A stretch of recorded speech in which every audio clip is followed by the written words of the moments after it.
Well, as you can imagine, it takes a lot of work to put a game like this on primetime television. CBS isn't holding anything back for tonight's production of the Packer game. CBS shelled out $275 million to air Thursday Night Football this year, and a huge traveling road crew of 300 people travels from city to city with equipment loaded in 13 trucks.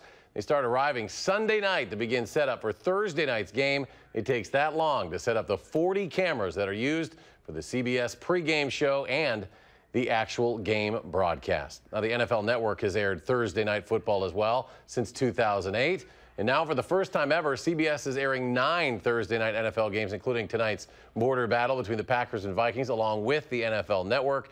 Rich Eisen is the face of NFL Network, and News 3 talked to him inside the NFL's broadcast complex today.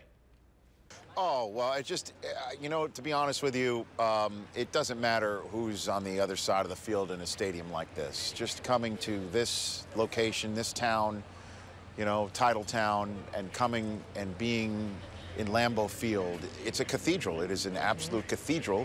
I mean, there are many other stadiums that look as beautiful. There are many other fan bases that are passionate.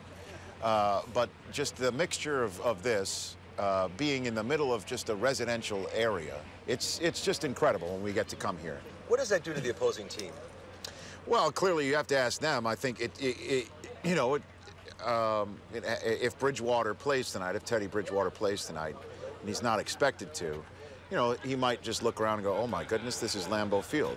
But he also might just say, this is what I've been dreaming about my whole life, and gather himself and really put the screws to the opposition. So obviously, when you look around and you see what this place is, and there are so many other locations in sports that have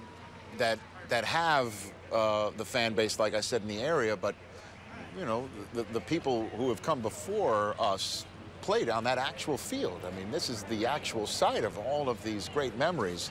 So those ghosts might spook some guys, but they also might geek them up a little bit. It's been a difficult couple of weeks for the NFL, though. Has that been a factor? Yeah, of course. I mean, you know, we're trying to cover stories of news value all the time, and for the first couple of weeks of the season, I thought I was anchoring the nightly news as opposed to a sports show. And you know, you have to strike the right balance of talking about serious issues, but also making sure that when you speak on these issues, you speak at it from an expert point of view.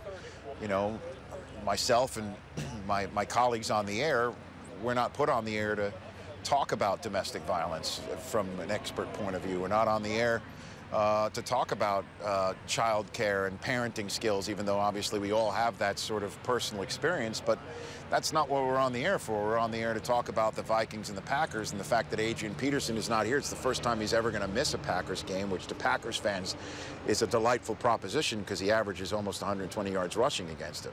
But for me to say that, is there a fan who's sitting at home saying that I'm giving short shrift to the seriousness of the reason why he's not here? And that's just the balance that I'm trying to strike, fully aware that folks are tuning into tonight's broadcast to hear about the Vikings and the Packers, and perhaps not the reason why Adrian Peterson is not here.